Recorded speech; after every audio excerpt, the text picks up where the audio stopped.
Assalaamu calaykum daawadayaal ku soo dhawaada warka Haldoor Media. Qodobadan saakiinayna waxa u dooroon Muqdisho oo amni laga dareemayo iyo shabaab oo wajahaya darooyin.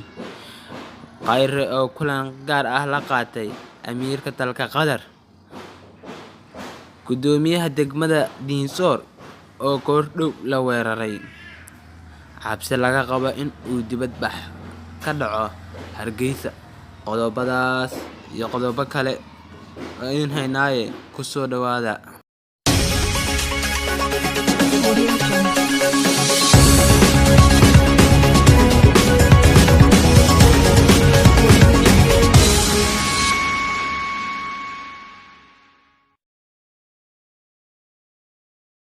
Isku soo noqod wanaagsan daawadayaal. Ku soo dhawaada warkii oo fidsan. Muqdisho oo amni laga dareemayo iyo shabaab oo wajahaya daro. Maanta ma jirto xilli ay Muqdisho ka amni wanaagsan tahay markii loo eego 10kii sano ee ugu dambeeyay, waxaana sii xoogeysanaya guulaha ay gaareen ciidamada amniga Soomaaliya. Ciidamada amniga oo ka kooban boolis iyo NISA ayaa ka guuleystay in ay magaalada ay ka joojiyaan weerarada Al-Shabaab ee qaraxyada iyo dagaalka iyo isugu jiray, isla markaana lagu beegsan jiray xafiisyada dowladda iyo hoteelada magaalada Muqdisho. Sidoo kale ciidanka ayaa ku guuleystay in ay joojiyaan weeraradii ay fulin jireen kooxaha gaadiidka wata ee dadka ku hor jira,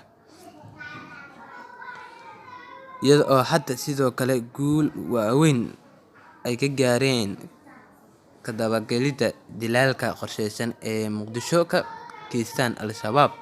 Toddobaadkii la soo dhaafay, ciidamada ammaanka waxa ay nolosha ku soo qabteen 10 dagaalyahan oo Al-Shabaab ah, kuwaas oo gacanta kula jiray dilal iyo weeraro ay qaadeen, halka ay sidoo kalena dileen 1 dagaalyahan oo Al-Shabaab ka tirsan.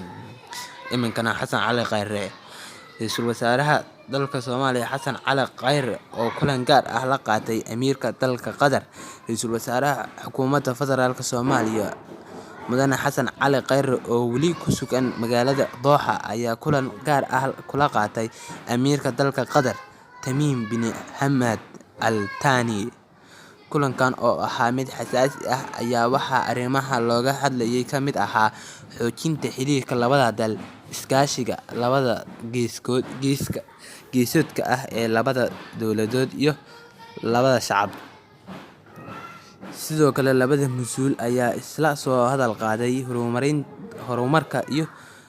horumarka ay dowladda Soomaaliya ku tallaabsatay 3dii sano ee la soo dhaafay iyo sida guulaha laga gaaray isbedeladii la sameeyay ay dalka ugu soo jeedinayaan indhaha maalgashadayaasha caalamka oo Soomaaliya u arka dal ay ka jirto fursado wanaagsan oo ka dhalatay isbedelkii guud. Qatar ayaa ka mid ah dalalka si dhow u taageera dowladda Federaalka Soomaaliya, waxaana dowladda Qatar ay Soomaaliya ka fulisaa mashaariic horumarineed oo looga qayb qaadanayo dib u soo celinta kaabayaasha dalka.